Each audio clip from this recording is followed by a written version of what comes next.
नमस्कार मित्रों, स्वागत है आपका महाभारत की इस अद्भुत यात्रा के चौथे एपिसोड में।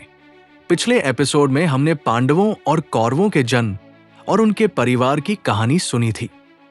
आज हम एक महत्वपूर्ण विषय पर चर्चा करेंगे, पांडवों और कौरवों की शिक्षा। ये वो समय था जब दोनों परिवारों के युवाओं को युद्ध कला, शास्त्र, धर्म और जीवन के अन्य महत्वपूर्ण पाठ सिखाए गए।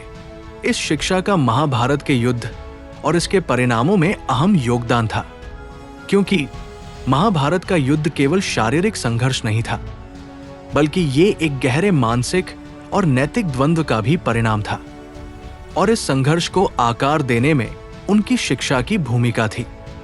महाभारत के युद्ध के लिए जितना महत्वपूर्ण परिवार का इतिहास था, उतनी ही महत्वपूर्ण भूमिका उनकी शिक्षा की भी थी। पांडवों और कौरवों को युद्ध कला और जीवन के अन्य मूल्य सिखाने के लिए सबसे पहले गुरु का चयन किया गया, द्रोणाचार्य, जो युद्ध कला में अत्यधिक निपुण थे। द्रोणाचार्य का नाम सुनते ही हमारे मन में एक सवाल उठता है, आखिर द्रोणाचार्य ने इन दोनों परिवारों को युद्ध के क्या पाठ दिए और क्यों वह पांडवों के प्रति विशेष रूप से जुड़े हुए थे? इस सवाल का उत्तर जानने के लिए हमें उनके जीवन के पहले कुछ महत्वपूर्ण पहलुओं पर ध्यान देना होगा।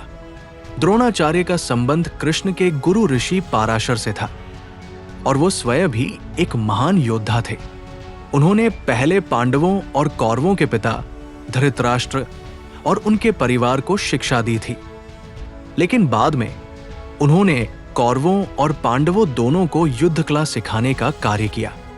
द्रोणाचार्य ने पांडवों और कौरवों को धनुर्वेद, आर्चरी, अश्वारोहण, घुड़सवारी, शास्त्र कला, घातक युद्ध कला और रणनीतिक कौशल सिखाए। ये समय उनके जीवन का सबसे निर्णायक क्षण था। जब द्रोणाचार्य ने पहली बार इन बच्चों को धनुष और बाण चलाने की शिक्षा दी, तो वो एक ऐतिहासिक पल था, जो न केवल उनके युद्ध कौशल को निखारने वाला था, बल्कि महाभारत के युद्ध की दिशा तय करने वाला भी था। पांडवों में विशेष रूप से अर्जुन का नाम लिया जाता है, क्योंकि उन्होंने धनुर्वेद में विशेष महारत हासिल की। अर्जुन के भीतर एक अद्भुत कौशल था, जो आगे जाकर महाभारत के युद्ध में बहुत काम आया। अर्जुन ने न केवल धनुष में पारंगतता हासिल की, बल्कि उनकी रणनीतिक समझ और अपने कर्तव्यों के प्रति निष्ठा ने उन्हें महाभारत के युद्ध में सबसे प्रभावशाली योद्धा बना दिया। अब अगर हम कौरवों की बात करें, तो दुर्योधन और उनके भाई दुशासन को भी द्रोणाचार्य ने युद्ध कला में निपुण किया। दुर्योधन में गहरी राजनीतिक समझ और प्रभावशाली नेतृत्व क्षमता थी। वो हमेशा पांडवों से श्रेष्ठ बनने के लिए संघर्ष करते रहे, हालांकि उनका तरीका कूटनीति और अनीति पर आधारित था। द्रोणाचार्य के द्वारा सिखाए गए युद्ध कौशलों में सबसे महत्वपूर्ण था भीम और दुर्योधन के बीच शारीरिक युद्ध कला का प्रतिस्पर्धा। भीम में अपार बल था, लेकिन दुर्योधन अपनी चतुराई और राजनीतिक कौशल से उसे चुनौती देता था। इस संघर्ष ने दिखाया कि केवल शारीरिक बल से नहीं, बल्कि बुद्धि और रणनीति से भी युद्ध जीता जा सकता है। लेकिन द्रोणाचार्य की शिक्षा केवल युद्ध कला तक सीमित नहीं थी। उन्होंने अपने शिष्यों को धर्म, न्याय और कर्तव्य के महत्व को भी समझाया। ये शिक्षा दोनों परिवारों के बीच भविष्य में उभरने वाली नैतिक और वैचारिक अंतर को स्पष्ट करने वाली थी। जब द्रोणाचार्य ने कौरवों और पांडवों को शिक्षा दी, तो उन्होंने उन्हें केवल युद्ध की कला नहीं सिखाई, बल्कि जीवन के संघर्षों से जूझने की भी शिक्षा दी।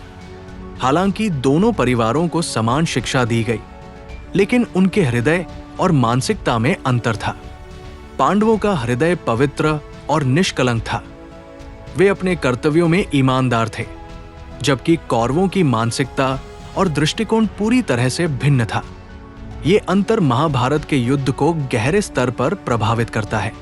पांडवों की शिक्षा ने उन्हें धर्म और कर्तव्य के मार्ग पर चलने की प्रेरणा दी, जबकि कौरवों की शिक्षा ने उन्हें शक्ति और सत्ता की ओर प्रेरित किया, चाहे इसके लिए उन्हें किसी भी तरह का अनैतिक तरीका अपनाना पड़े।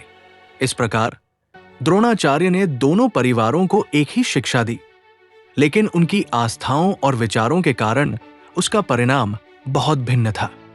महाभारत के युद्ध में जो नैतिक दुविधाएं पांडवों और कौरवों के सामने आई, वो उन्हीं शिक्षा के प्रभाव का परिणाम थी। ये शिक्षा न केवल युद्ध की कला सिखाती थी, बल्कि जीवन के सबसे कठिन संघर्षों में से गुजरने की ताकत भी देती थी। आज के एपिसोड में हमने देखा कि कैसे द्रोणाचार्य ने न केवल युद्ध कला सिखाई, बल्कि उन्होंने धर्म, कर्तव्य और न्याय के महत्व को भी समझाया। पांडवों और कौरवों के बीच शिक्षा का ये अंतर महाभारत के युद्ध में महत्वपूर्ण भूमिका निभाने वाला था। इस शिक्षा के परिणाम स्वरूप दोनों परिवारों के बीच संघर्ष और अडिग विचारधाराएं पनपीं, जो बाद में महाभारत के युद्ध की असल वजह बनी। अगले एपिसोड में हम जानेंगे श्री कृष्ण के आगमन के बारे में और कैसे वो महाभारत की घटनाओं में एक अहम भूमिका निभाने वाले थे।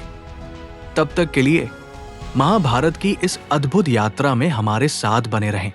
धन्यवाद और नमस्कार।